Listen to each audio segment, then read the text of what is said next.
They were all over him before.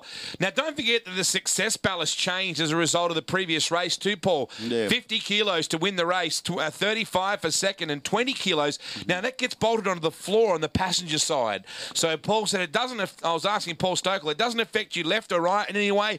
You just notice that it weights the front end a fair bit more over the front tyres. Success ballast to keep the racing fair, to ensure that nobody drives away and wins every single race. They know about it's all about entertainment, but it's also all about keeping the perhaps the more experienced drivers in check with the less experienced drivers. Seaton continues to extend his gap by another 10th now, 1.2 seconds ahead in the lead. Dean Canto seems to have hit a wall there. He's up in 7th, but he's not moving any faster. Hitting a racing wall there, not an actual wall. Well, he's trying. He's trying to get Stokely. Going hard.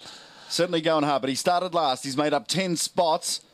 Very, very experienced racer. He'll be racing with FPR, with Paul Dumbrell in the Bottle O Commodore and the Enduros this year. So Dean Canto keeping his hand in it to the stuntdriving.com car, which is the business he's set up with Luke Yulden, another V8 Supercar Enduro racer for FPR, to teach people the fundamentals of stunt driving. Well, he's doing a pretty good job of demonstrating those stunt driving skills at the moment, passing 10 cars, as did Glenn Seaton yesterday.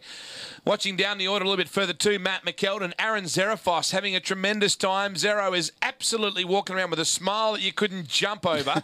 Chris Wooten, Gavin Yort, Sam Newman, Brendan Cook, and unfortunately Grant Dillman with some issues, having a black flag situation and being spun or spinning.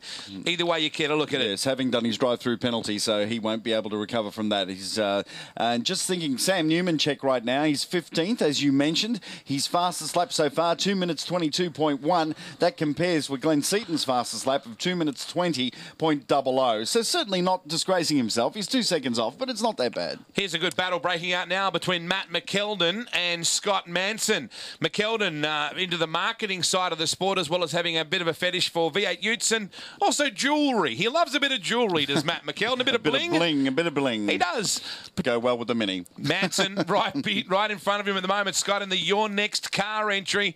Raced with us on one occasion last year, I think at the Phillip Island round, the Victorian.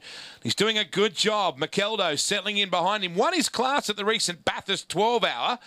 And we're lap 6 of 8. Look who's got the quickest sector at the moment in the second sector here, Paul. Yes, Paul Stokely, 1 minute 33.7723 on the charge in sixth position. He won yesterday's race by just 7/10 of a second. Nothing in that battle throughout the 6 laps. Manson went off the racetrack and McKeldin got him beautifully. So a very, very good pass for McKeldin on the Your Next Car entry of Manson. Glenn Seaton is your leader. Yeah, 0.3 of a second he's gained over McNiven just on that last lap. So 1.5 seconds now the gap to the double V8 Supercar champion, the 25 Bathurst veteran. Never to have won it. Second position twice, though. He would have loved the fact that the 16-year-old Scotty McLaughlin shot off like a startled gazelle. Then he just ran him down and passed him. Here is where Manson gets it all wrong. Just runs a bit wide. Yeah. And you've got to be so careful with these front-wheel drive cars in that situation. I think that's where Brendan Cook rode his car off last year in practice. When you catch the car up, you've really got to keep driving it into the spin. So very different to what you're used to with rear-wheel drive. Absolutely. You've really got to put the hammer down, even though everything is telling you not to. That's what you need to do to get out of trouble, and that was done very, very well. Lap 7 of 8, not much longer to go here for the second mini challenge race here at the Qantas Australian Grand Prix. Oh, who's coming in here at the moment? Not sure who it is. It's the 3-car. Oh, that's Chris Wooten coming in, the Formula BMW driver coming in, and the crew just having a look at what seems to be the problem with that entry, the sports bet entry. So we now get to the business end, and Stokely continuing to crank out the good laps. 2 minutes 19.15. And now the 68-car of Dylan Thomas in some trouble. Oh! Matt McKeldin just missed him. Bit of fishtailing under brakes and missed the wall as well, and did well to stay out of trouble and not hit anybody else as a consequence. There's a problem there with that car because he pulled up dramatically after the spin. Sam Newman got through there as well. I loved his comment. I'm just filling time between meals. And letting them lap me. Now that's a lockup. I know he looks like a compression lock. There was something a bit strange about the CXC entry, the tarmac rally man, Dylan Thomas, having some dramas. Not this man. He is kicking ass, as you said, the kick-ass movie coming out in April as we look over the top of the WSA entry of Chris Wooten. And so rare to see a Mini in the pits with some sort of problem because there's such reliable race cars, but it looks like we've had a couple of problems there. Sports Rewards entry there in the pits. Just getting black flag information coming through on Dale Wood. The 19 car of Dale Wood getting a black flag at a critical part of the race. He's in 7th position. He was making steady progress throughout the race, but that's bad news for Dale, given what's happened in that. But here we go. We're about to start. Alajarjan's coming up for second here, Paul Our Marinelli. Final lap. It's very, very close, isn't it? Oh, McNiven, you're about to know you're alive now, Pete. The Chris is monstering you like a great white on a surfer here at Manly. Seaton expands the lead to 2.67 seconds. McNiven and Alajarjan, 0.2 of a second. That's what it looks like. They're on your GPTV super screens, brought to you by LG. That's what 0.2 of a second gap looks like right now between McNiven and Alajarjan. You couldn't put a Pizza Capers pizza between these two, and let me tell you, it's a wholesome crust there, let me tell you. McLaughlin, the 16-year-old, as we've pointed out, in 4th place. What a race he has driven. Absolutely fantastic stuff. From the teenager Carter in 5th, Sean Carter, Paul Stokel in 6th, and Dean Canto up to 7th. Dale Wood, Manson and Mackleton make up the top 10. From Zerafos making his mini debut here at the Australian Grand Prix, Yort, Newman and Cook.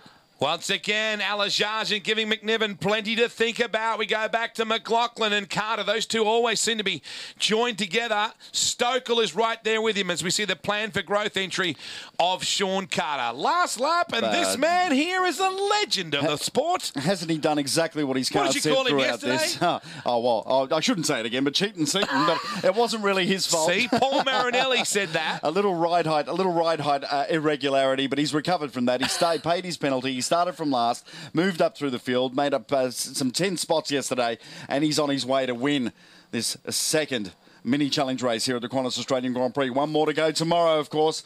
Make sure you're here for it, 1:05 p.m. The 8-lapper. The battle's just continuing all the way to the flag here. Carter right all over the back of McLaughlin and Stokel riding them as well. They head down towards the last half a lap, and this is a big run. Side by side now. Under brakes. Let's see who can do it. But it looks like Alajarjan is not in the right position to be for that turn, and he makes it through. He stays in position. He doesn't get past. Watching Carter as well. Still working McLaughlin at the top of the screen. Gee, they'll be rowdy in the driver's lounge. All the family members watching this one. Carter is going to have one last run at him. He's got to hold him off. He's got to hold him off. He's done a great job throughout this whole race.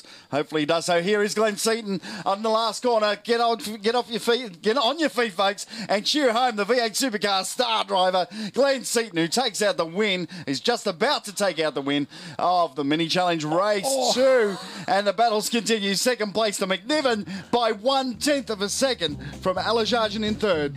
McLaughlin in 4th, Carter and Canto making up the top 6. What a race. Glenn Seaton on fire. Yeah, the Hertz Mini Challenge delivered by Pizza Capers delivers another cracker here at the Grand Prix. Well done, Glenn Seaton. Good drive to McNiven. Let's check him out now. Cito over Peter McNiven. Chris Alajarjan in 3rd. Well done. Well, Samantha's big brother, Scott McLaughlin. And in 5th place, Sean Carter. 6th place, Dean Canto. A great drive from the rear of the field. Dale Wood in 7th and Scott Manson rounding off the top 8. We'll be back with more on GPTV after this.